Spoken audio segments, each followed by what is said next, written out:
Right, are you setting a timer? I can do. You can do, yeah. I have the technology. You have the... For I do know how to do it. Okay, right. Timer started. Hello, everybody. This is episode yeah. three. Three. We're still talking to each other. Yes, exactly. We've just been talking about how we talk to people, which is it's an interesting thing. Yeah. Anyway, episode 3. This episode we have decided to discuss being cool, cool, and being 25. Yeah. And you've teased a little. I did, didn't I? You teased something little. Right, the reason why we're going to talk about that, because on episode 2, which doubled our viewing figures, which you did not have any faith in, which no. I did, because yes, there's nothing better than old people talking. Who's old? Anyway. Yeah, who's old? Who's these old people? So yeah, we had a nice comment. Let me just Scott. Was it? Yes, it was you, Scott. Scott Clevedon. Hello, Scott Clevedon. If you're watching, I hope you're still here. I hope you have. This is dedicated to you, Scott. Yes, this one's dedicated to you. You commented it was nice that nice to hear old people talking sensibly. Painful that though, old. Old, yeah, okay. But then made the comment that we at the age of 25. I haven't got my glasses here. At the age of 25. Something tells me that when you were 25, you were frighteningly cool, and you've both continued to maintain our coolness. Well, I'm going to say, at the age of 25, I would absolutely dispute any form of coolness. I think there's only been one moment in my life that I thought, oh my God, I feel cool here.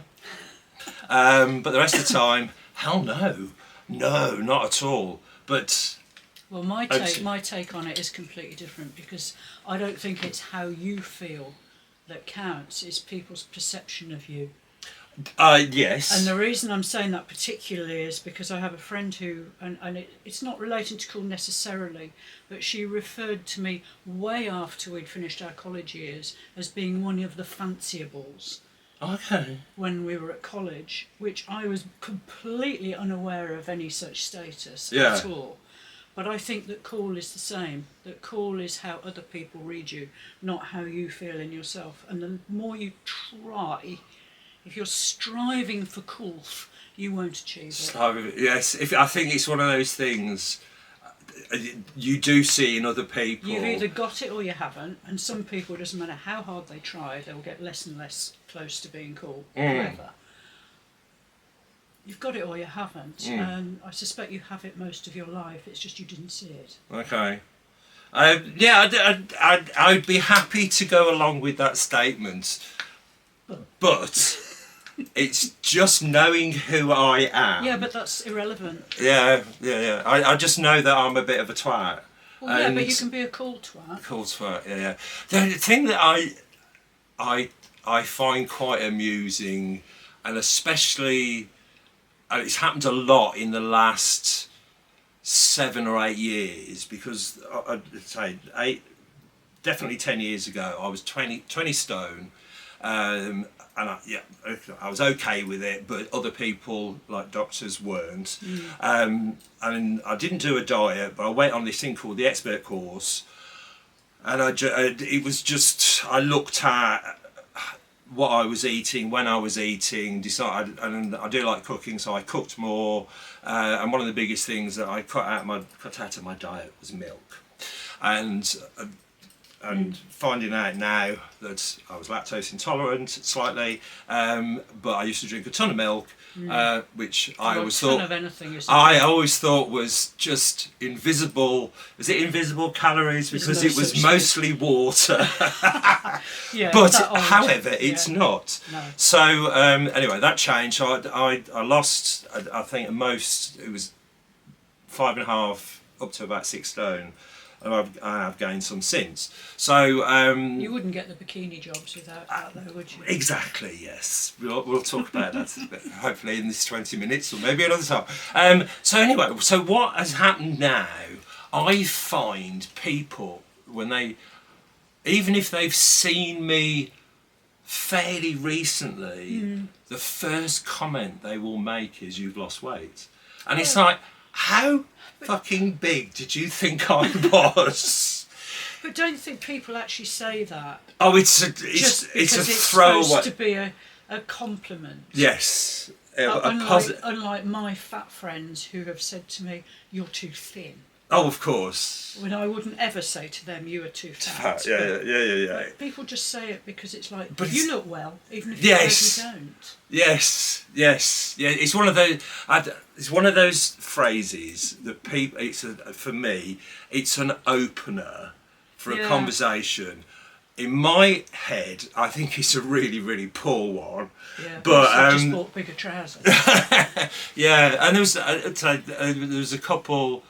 I think it was I was out, and yeah, there was the first thing that they said to me, "Oh, you know you've lost weight," and it's like, well, I was ill for a couple of days, but it's sort of, not that much. But yeah, it's just like how big did you think I was? Well, I don't know how you answer that comment. I know, it's really because if it's no, then you've closed it down. If you preen and say yes, then that gives. I've been on a that macrobiotic that diet. gives the weightest.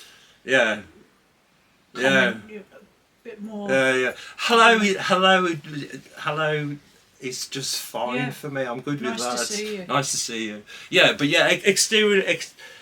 I hear what you're saying about coolness, and if I was at the age of 25, if someone had said to me, "You look cool," I would have just thought they were absolutely crazy because it was. I looked good at 25. No, I was just. I've always, and I was living in London, and I was buying my clothes in St Christopher's Place, and actually, yes, looking back, I looked damn cool. Yeah. I was sharp, Yeah. but I didn't know it. Yeah. I didn't know it. Boyfriend at the time was The sharp. business. Yeah, we turned heads in retrospect. Okay. But I never saw it. I think people would cross the road if they saw me at that time. No, it was. I had a bit of a thought back to what was actually happening to me at 25. Is when I was still working for McDonald's. I was actually just. I think I was about. I think my last year I was a restaurant manager, which was like a total surprise that they kept me on after the training period. And I kind of muddled through. But I had bought my first house in Kettlebrook, and in 25.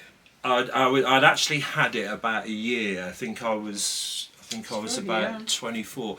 Oh, not through me being like sensible and thinking I needed to be on the property ladder. It was my sister had bought a house, and I think Mum had said to me, "Well, don't you think you ought to," or something like that. And it's like, well, I actually at that time had a stable job, which I'd never had before. And anyway, so yeah, I'd had the house. I think it's at 24. I had the house, and I went out, and I got really I was gonna say badly mugged. I was mugged at knife point, and it eventually did go to Crown Court. The guy ended up being sent to prison because I was one of 3 that he'd attacked on the night. So I actually, at the age of 24 up to 25. I did not go anywhere. No, I just had lost my confidence about going out, which was and because that was I used to like going out and partying. So yeah, at the age of 25. So yeah, not cool. And I was just re-emerging back into the outside world. I think I was getting out of my going out every evening. Yeah. 25. I bought my flat when I was 26. Was that the one that you were in Archway? Oh right, because you ended. you had a house in in. Walthamstow eventually. Yeah, which But when we. Archway was the first property that I bought. Yeah. 15% interest rate. I on know. record. And I think when was that? That would be early '80s, wasn't it? Yeah, before that I'd been sharing a flat with two guys. Yeah. One of whom, a very good product designer, became quite famous, and the other one was Oliver Payton, who became a restaurateur. Okay. And we lived in absolute bloody squalor in East Finchley. So Really? I couldn't wait to. Wait. Yeah, just not far from McDonald's headquarters. I can't That's remember the name of the road. I can't Right remember by the Cherry name. Tree Wood. I can't remember the name of the road. I can't. Well, there was 40 because Mackey's. That was on the. That's on the the main A1. road, yeah. And then if you virtually opposite was a little cinema. I don't remember. Well, there was a little cinema there, and on Mondays you could request films. Really? So I requested Pink Flamingos, not thinking they would have put it on, and yeah, they did, and it was.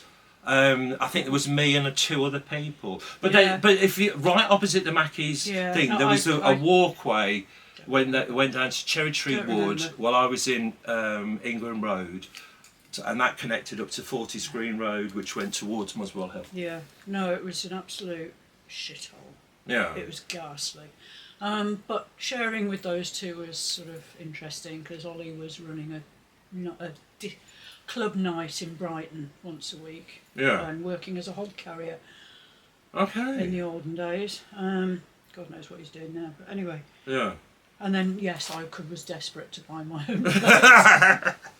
Yeah. The flat me and Tony had. When we looked at it, it was completely empty, and apparently a couple of drag queens had been the tenants. They got behind with the rent. They did a mid-afternoon flare, but they took everything. Really? There was light bulb. There was no light bulbs in charming. the place, and even the banister had been sawn off. I think there was probably a bit of a disagreement going on Do you between. think? I think so. Yes. Yes. So yeah, that's my memory of East Finchley. East Finchley. I don't know. I quite liked it. Hated it. Shoplifting in Budgeons. Did you do No, I that? never did that. No. Oh, I times did. know. I had a proper job. And I did have a proper job. We were designing stuff in Selfridges. We did East Selfridge, Dulcis, Wallace. Yeah, it was working. You were respectable. I was respectable. Well, I wasn't. Yeah, I was. I was. Well, obviously, I had a Master of Arts, didn't I? Darling. Right. Yeah. Okay. So, 25. That's what was happening to me. And saying I was just on the verge of getting back out and seeing people and ended up having a relationship and getting married and shit like that. How old were you when you got married? 28. Same. Yeah. Yeah. Hey, East Finchley, married at 28. Yeah. So many things in common. I know. I was living in Archway by then. Yeah. I used to know quite a few people in Kentish Town. My landlord's family came from Kentish Town Town. Hall we got married. Okay. Wasn't the best decision in my life. But there you go. Anyhow, so my I'm going to start talking about my moments of thinking that I was cool. Oh yes. That I was thinking that I was cool. Preserved in our spirit. Yes.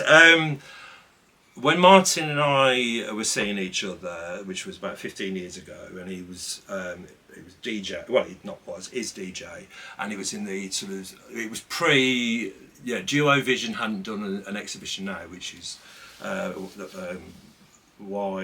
we've continued to be friends.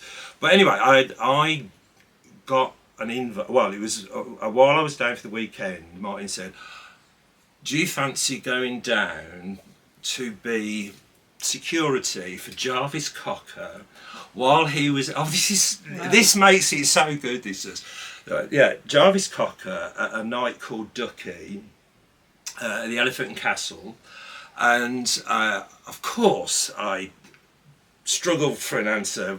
Of course I said yes, and I was just thinking it was going to be there'll be a few people, just be like fairly cool indie club night or a DJ set, and I really wasn't prepared.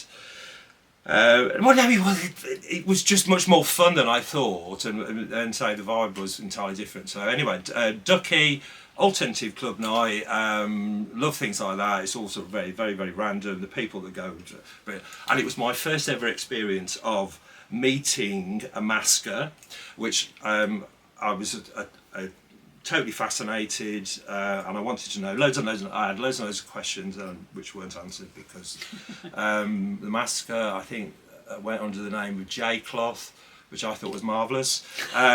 Just wouldn't answer me. So yeah, the night was all good. It was good fun. Then it came to Jarvis's set and the usual DJ booth up in the corner. There was a couple of little steps. So there was myself and Martin at the front of these steps, and we're both big tall guys. Martin's taller, about 2 inches taller than me.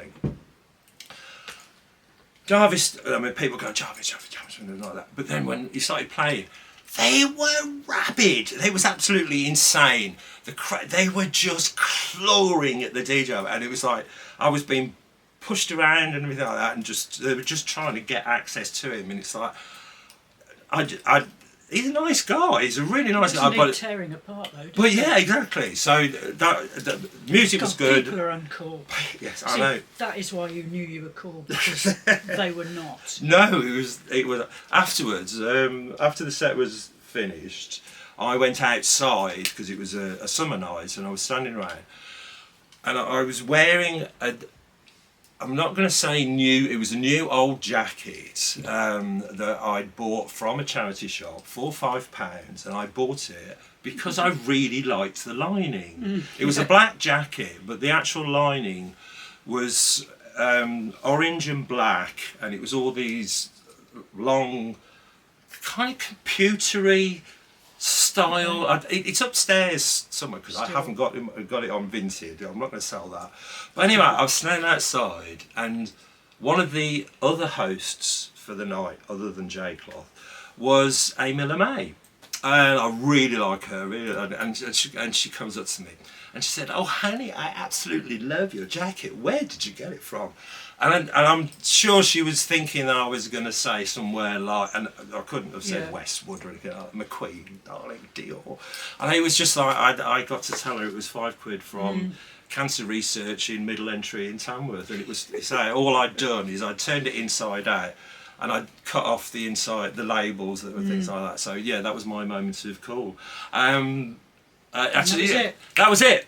Gone in a moment. But the other one, I say another brief one, is I went to the premiere of British Guide to Showing Off, and the row. It's another encounter with Amy LeMay, and it was Ruby Wax was the seat in front of me, right. And then the seat behind me was Amy LeMay.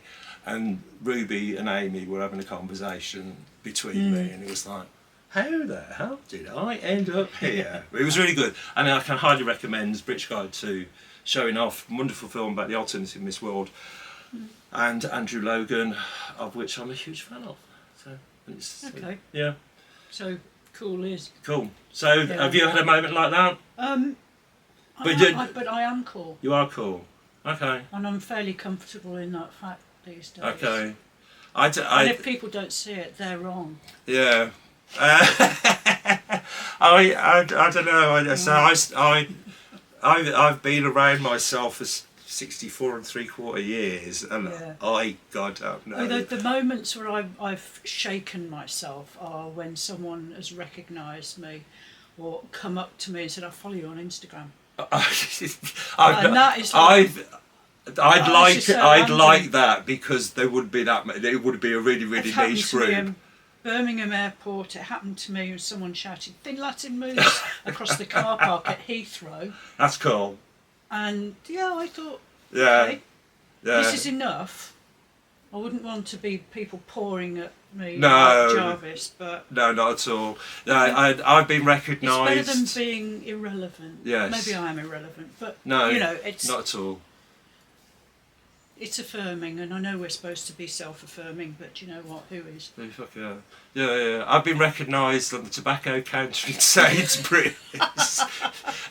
a drive-through in Chester Road in Erdington, and on a tube train. Oh. A tube train in Southwark. Okay. So that made me feel good. Or but when, it was when like, I aren't you saw, famous? When I saw the It's like, poster no. that I was on through the That window. was, yes. And the bloke in the opposite seat just went, Yeah. yeah. But that shot you got with Me and the picture. and the picture. God damn Yeah. it, time's up. Anyway, folks. Yeah. Catch us soon. Ding ding. Ding ding. You have a good one. And we will. I'm thinking about a theme tune, so Oh, it's yeah. not gone away. Catch you later.